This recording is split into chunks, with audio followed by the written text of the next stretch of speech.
आज हम एक्सप्लेन करने वाले हैं एमसीयू की आंटमैन एंड द वेस्ट क्वांटिमानिया या कहें आंटमैन 3। तो जल्दी से बिल्कुल तैयार हो जाइए। मूवी की शुरुआत पास्ट में होती है जहां पर Janet first time quantum drain में फंस गई थी और वो अपने सराउंडिंग्स की चीजें देखकर बहुत डर जाती है। तभी जेनेट पर कुछ क्रिएचर्स भी अटैक कर देते हैं। अब उनके अटैक से खुद को बचाने की वो कोशिश कर रही होती है। तभी जेनेट को वहाँ पर एक और शख्स दिखता है। वो जेनेट से पूछता है कि हम लोग कहाँ पर हैं, और वो शख्स कोई और नहीं बल्कि होता है कैंग द कॉन्करर। अब असल में कैंग कौन है ये हमें मूवी में आगे पता चलेगा। तो अब यहाँ से स्टोरी शिफ्ट होती है प्रेजेंट डे की तरफ, जहाँ हमें दिखाया जाता है स्कॉट लैंग जो कि बहुत ही ज्यादा फेमस हो चुका है और लोग उसको बहुत ही ज्यादा प्यार और पसंद भी करने लगे हैं। और साथ ही होप भी अपने फादर की कंपनी खुद संभालती है और वो पिन पार्टिकल का इस्तेमाल दुनिया की मदद करने के लिए करती है। उन सबकी जिंदगी बिना किसी परेशानी के मजे से कट रही होती है। यहाँ तक कि स्कॉट ने तो अपनी लाइफ के ऊपर एक बुक भी पब्लिश की होती है और वो चाहता है कि वो अपनी जिंदगी में एक अच्छा पिता बने। लेकिन तभी उसके पास पुलिस स्टेशन से फोन आता है कि आपकी बेटी को अरेस्ट कर लिया गया है। वो इसलिए क्योंकि वो बेघर हुए लोगों के सपोर्ट में प्रोटेस्ट करने वालों में शामिल थी और पुलिस को काम करने में वो डिस्टर्बेंस भी कर रही थी। उसने पिन पार्टिकल का इस्तेमाल करके पुलिस की कार को ही छोटा कर दिया था, जिस वजह से स्कॉट और होप जाते हैं और उसको रिहा करके घर लेकर आ रहे होते हैं। कार में स्कॉट को समझाता है कि देखो बेटा, हीरो बनने के चक्कर में तुम किसी दिन बड़ी मुसीबत में फंस सकती हो, ध्यान रखो।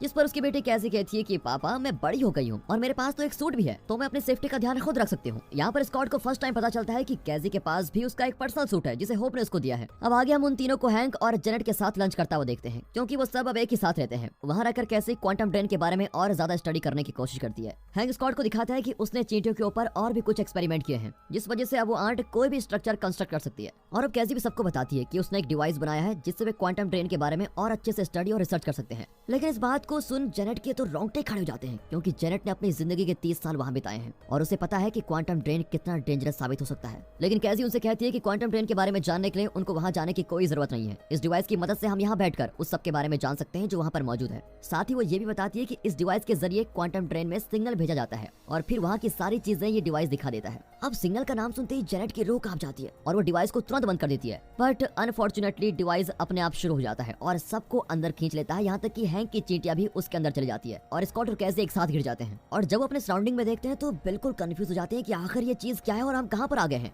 दूसरी तरफ होप और हैंक अलग जगह पहुंच जाते हैं और वो मिलकर जेनेट को ढूंढ रहे होते हैं। तभी जेनेट आ जाती है और उन्हें खुद को छुपा कर रखने को कहती है। अब स्कॉट होप से बात करने की कोशिश कर रहा होता है, लेकिन उनमें कोई बात ही नहीं हो पाती। फिर वो कैसी को शांत रहने के लिए कहता है कि हम सुरक्षित हैं, तुम चिंता मत करो बेटी। लेकिन तभी उनके ऊपर एक बड़ा सा क्रिएचर अटैक कर देता है। वो क्रिएचर उन्हें मारने वाला होता है कि तभी कुछ लोग आकर उस क्रिएचर को मारकर उन्हें बचा लेते हैं। वे लोग और कोई नहीं बल्कि क्वांटम ड्रेन में रहने वाले लोग हैं और वे स्कॉट और उसकी बेटी को अपने साथ पकड़ के लेके जाते हैं। फिर वे लोग स्कॉट को एक सिरप पिलाते हैं, जिसको पीने के बाद स्कॉट को उनकी लैंग्वेज अच्छे से समझ में आने लग जाती है। फिर स्कॉट उनको एक्सप्लेन करता है कि वे लोग यहाँ पर कैसे पहुंचे और वे उन लोगों के लिए खतरा नहीं है। लेकिन तभी वहाँ पर लीडर जेनेटोरा आती है और कहती है कि ये लोग ऊपर से आए हैं और इनके पीछे पीछे वो कैंग भी आ गया होगा। ये कैंग और कोई नहीं बल्कि कैंग द कॉन्करर था, जिसे मूवी की शुरुआत में जेनेट मिली थी। और अब कैंग ने उनकी दुनिया को तबाह करके बिल्कुल बद से बदतर बना दिया है। लेकिन यहाँ पर स्कॉट को कुछ भी समझ में नहीं आता कि आखिर ये कैंग है कौन। दूसरी तरफ जेनेट को कुछ लोग मिलते हैं जो जेनेट को पहले से जानते हैं। ये सब देखकर होप और हैंक पूरी तरह से शॉक हो जाते हैं कि जेनेट को ये लोग पहले से कैसे जानते हैं। और फिर वहाँ के लोग जेनेट को एक पालतू क्रिएचर देते हैं, जिससे वो लोग एक जगह से दूसरी जगह का सफर बिल्कुल आराम से तय कर सकते हैं। और फिर तीनों उस पर बैठकर एक जगह पहुंच जाते हैं, जहाँ जेनेट उनको भी वो ड्रिंक पिलाती है, जिसकी वजह से वे लोग भी वहाँ के लोगों की भाषा को अब समझने लगे हैं। जेनेट वहाँ अपने एक पुराने दोस्त से मिलकर वहाँ से बाहर जाने के लिए मदद मांगती है। दरअसल इस आदमी का नाम क्रैलर है और इसने कैंग के साथ लड़ाई में जेनेट की काफी मदद की होती है। लेकिन जेनेट के यहाँ से जाने के बाद उसने भी कैंग को ज्वाइन कर लिया था और क्रैलर अब उनको पकड़ना चाहता है। फिर किसी तरह वे तीनों बचकर उसी के शिप को लेकर वहाँ से भाग जाते हैं। अब दूसरी तरफ जेनेटोरा स्कॉट को बताती है कि कैसे कैंग ने उनके लोगों को मार दिया और अपने दम पर यहाँ खुद का साम्राज्य बना दिया है और जो लोग कैंग से बच गए वे अब छिप के रहते हैं और कैंग को हराने की कोशिश करते रहते हैं। तभी कैंग को उनका ठिकाना पता चल जाता है और कैंग के सोल्जर्स उन लोगों पर खूब अटैक करते हैं। लेकिन जब सभी लोग अपनी अपनी जान बचाकर भाग रहे होते हैं, तभी कैसी देखती है कि जेनेटोरा को उन्होंने पकड़ लिया है। तो बिना एक पल गंवाए वो जेनेटोरा को बचाने के लिए चली जाती है और उसके पीछे पीछे हमारे सुपर हीरो आंटमैन भी चले जाते हैं। लेकिन तभी एक चेहरे से दिखने वाली बहुत बड़ी मशीन उन पर हमला कर देती है। वो स्कॉट को कहता है कि तुमसे दोबारा मिलकर अच्छा लगा और उस मशीन के अंदर मौजूद शख्स को देखकर स्कॉट बिल्कुल हैरान हो जाता है, क्योंकि वो बैरन था जिसे उसने एंटमैन की फर्स्ट मूवी में मार दिया था। फिर वे दोनों को पकड़कर अपनी कस्टडी में ले लेता है और बताता है कि उस दिन वो मरा नहीं था बल्कि यहाँ कर फंस गया था और यहाँ कैंग ने उसको बचाया और उसको एक खतरनाक और जानलेवा मशीन बना दिया और अब वो यहाँ पर मॉडॉक के नाम से जाना जाता है। दूसरी तरफ जेनेट हैंक और होप को सारी कहानी बताती है कि जब वो क्वांटम में फंस गई थी तब उसे यहाँ पर कैंग मिला था जो उसी की तरह वहाँ पर फंस गया था। उस समय कैंग ने उसे बताया था कि वो स्पेस ट्रेवलर है और उसका शिप खराब होने की वजह से वो यहाँ पर फंस गया है।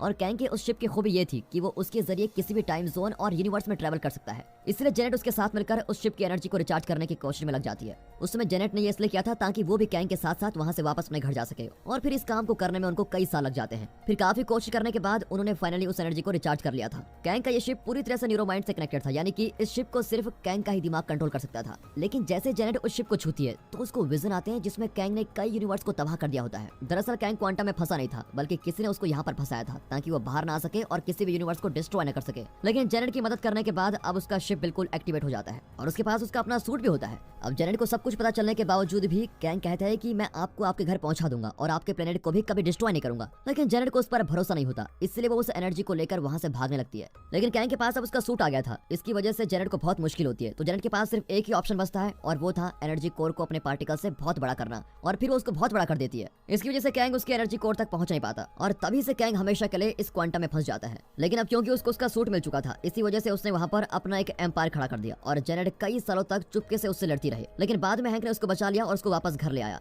लेकिन सही सलामत घर आने के बावजूद भी जेनेट हमेशा यही सोचती थी कि उसकी गलती की वजह से कहीं क्वांटम ट्रेन तबाह ना हो जाए। फिर होप उससे कहती है कि हम सब साथ मिलकर कैंग को एनर्जी कोर लेने से रोक देंगे, और फिर वो तीनों कोर को ढूंढने निकल पड़ते हैं। दूसरी तरफ कैंग एंटमैन की बेटी को मारने की धमकी देता है और उसे कहता है कि तुम मेरे लिए एनर्जी कोर लेकर आओ, तभी मैं तुम्हारी बेटी को छोड़ूंगा। लेकिन जब स्कॉट कोर तक पहुंचता है तो उसे काफी अजीब सा महसूस होने लगता है, जिस वजह से स्कॉट कंफ्यूज होकर सोच में पड़ जाता है कि आखिर उसके वेरिएंट कैसे बन रहे हैं। लेकिन फाइनली जब स्कॉट अपनी सोच पर काबू पा लेता है तभी उसके बाकी वेरिएंट उसकी मदद करते हैं और वो एकदम ऊपर आ जाता है। अब स्टॉक उस कोर तक पहुंचने वाला होता है तभी वो नीचे गिरने लगता है, लेकिन तभी होप उसको वहां पर बचाने आ जाती है और फिर पिन डिस्क की हेल्प से उस कोर को फिर से छोटा कर लेते हैं। तभी वहां पर हैंक भी आ जाता है और वो उस कोर को कैंग को देने से मना कर देता है। तभी वहां पर कैंग भी आ जाता है और उस कोर को छीनने लगता है। स्कॉट और होप उसको रोकने की कोशिश करते हैं पर कोई फायदा नहीं होता और वो जेनेट को भी अपने साथ लेकर चला जाता है, क्योंकि यहाँ पर हैंक मॉडॉक से लड़ रहा होता है। कैंग जेनेट को बताता है कि जब उसने टाइमलाइन में देखा तो मल्टीवर्स खुद ब खुद खत्म हो रहा था और इसके लिए खुद वहाँ के लोग जिम्मेदार थे और इसीलिए उसने उन पर कंट्रोल कर लिया और जो भी यूनिवर्स खतरा साबित हुआ उसने उसे पहले ही खत्म कर दिया। यही नहीं, उसने और अपने सारे वेरिएंट्स को भी मार डाला।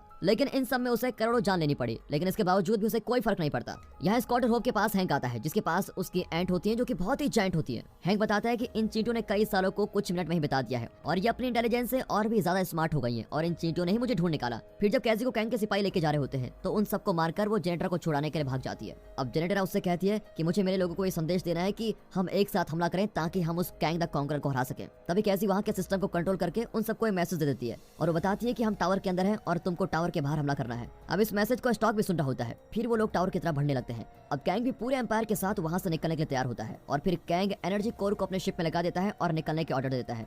लेकिन तभी स्कॉट अपने बड़े साइज में आकर उसके पूरे एम्पायर पर हमला कर देता है और सब कुछ तबाह करने लगता है। कैंग के सभी शिप उसको रोकने आ रहे होते हैं, लेकिन तभी बाकी सभी लोग उन पर हमला कर देते हैं। दूसरी तरफ मॉडॉक कैजी को मारने वाला होता है, लेकिन कैजी अपना साइज बड़ा करके मॉडॉक को मार देती है। अब कैंग अपने शिप को स्टार्ट कर देता है, लेकिन तभी स्कॉट उसके ऊपर अटैक कर देता है जिससे उसकी प्रोडक्शन कवर टूट जाती है और अब फाइनली कैंग बाहर आ गया है और लोगों को मारना शुरू कर देता है। कैंग अब काफी गुस्से में है क्योंकि उसका मुकाबला कोई नहीं कर पाता, यहाँ तक कि स्कॉट भी उसका हमला सह नहीं पा रहा होता है। अब कैंग स्कॉट को कहता है कि शायद तुम्हें पता नहीं है कि मैंने कितने सारे यूनिवर्स को तबाह किया है और कितने सारे एवेंजर्स और एंटमैन को मार दिया है। तभी वहाँ पर बड़ी बड़ी चींटियां हमला कर देती हैं और इनको हैंक की लेकर आया था। उन चींटियों की तादाद इतनी ज्यादा होती है कि कैंग उन्हें अकेले नहीं रोक पाता और इसीलिए वो अपने आसपास एक प्रोटेक्शन लेयर बना देता है और खुद को प्रोटेक्ट करता है। तभी मॉडॉक उस पर हमला कर देता है और वो लेयर टूट जाती है। हालांकि इसमें मॉडॉक भी मारा जाता है। मॉडॉक ने ये इसलिए किया क्योंकि वो अब अच्छा बनने की कोशिश कर रहा होता है और वो अच्छा बनना चाहता है और एक एवेंजर की तरह मरना चाहता है। तभी जेनेट सबको बुलाकर वहाँ से जाने को कहती है और जेनेट एनर्जी कोर की मदद से एक पोर्टल भी खोल देती है। फिर सब उसमें घुसकर घर वापस आ जाते हैं, लेकिन अब बचते हैं सिर्फ स्कॉट और कैंग। यहाँ पर स्कॉट पिन पार्टिकल की मदद से उस एनर्जी कोर को फिर से बड़ा कर देता है, जिस वजह से कैंग उसी पोर्टल में घुसकर बाहर जाने की कोशिश करता रहता है जिससे बाकी सब गए थे। लेकिन तभी होप उसके सामने आ जाती है और उसको धकेलकर एनर्जी शील्ड की तरफ फेंक देती है, जिसके फटने से कैंग की मौत हो जाती है। अब होप और स्कॉट दोनों ही वहाँ पर फंस जाते हैं और कैंग से निपटने के दौरान पोर्टल भी बंद हो चुका होता है।